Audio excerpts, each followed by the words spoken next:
एक जंगल में एक सियार था जो कई दिनों से भूखा था और अपने भोजन की तलाश में भटक रहा था।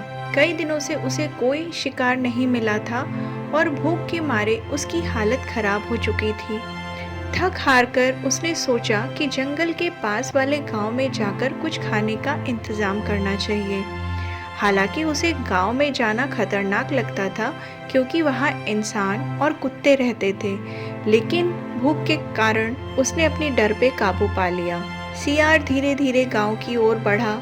गांव की गलियों में सन्नाटा था, लेकिन एक जगह उसे खाने की कुछ महक आई। वह उसकी ओर बढ़ा ही था कि गांव के कुछ कुत्तों ने उसे देख लिया। पहले वे उस पर भौंकने लगे, फिर झुंड में उस पर टूट पड़े। सियार के पास भागने के सिवा और कोई रास्ता नहीं था।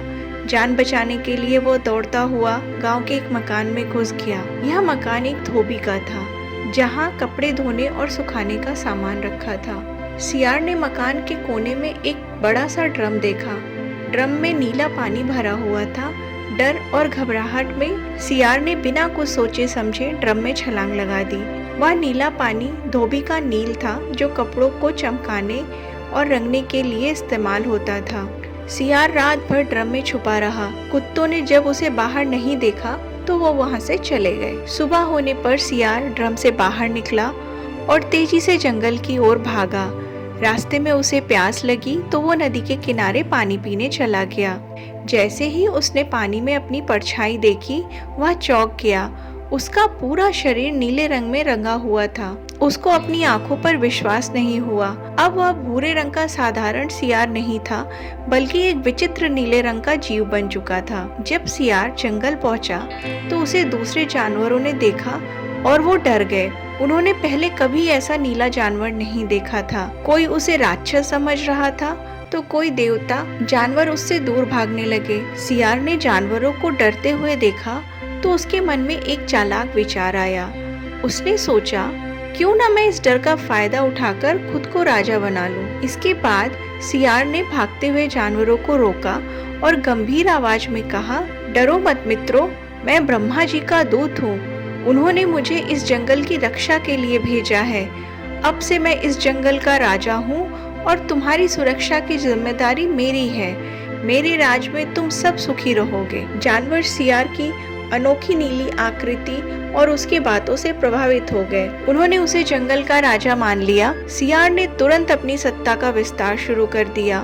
उसने शेर को अपना मंत्री बनाया, चीते को अपना सेनापति और भेड़िए को संतरी। लेकिन उसने अपने जैसे सियारों को जंगल से बाहर कर दिया, क्योंकि उसे डर था कि वे उसकी सच्चाई जान सकते हैं। अब सियार हर दिन मजे से गुजारने लगा। छोटे जानवर उसकी सेवा करते थे। हाथी उसे जंगल में सवारी के लिए ले जाता और शेर और चीते उसके लिए शिकार करके लाते। सियार शिकार का सबसे अच्छा हिस्सा खाता और बचा हुआ मांस अपने सेनापति को दे देता। अब जंगल में शांति का माहौल था और सियार ने खुद को पूरी तरह राजा मान लिया था। लेकिन कहते हैं कि झूठ ज्यादा दिनों तक छुपा नहीं रह सकता। एक रात सियार अपनी मान से निकला। उसी समय कहीं दूर से सियारों की हुआ की आवाजें सुनाई दी।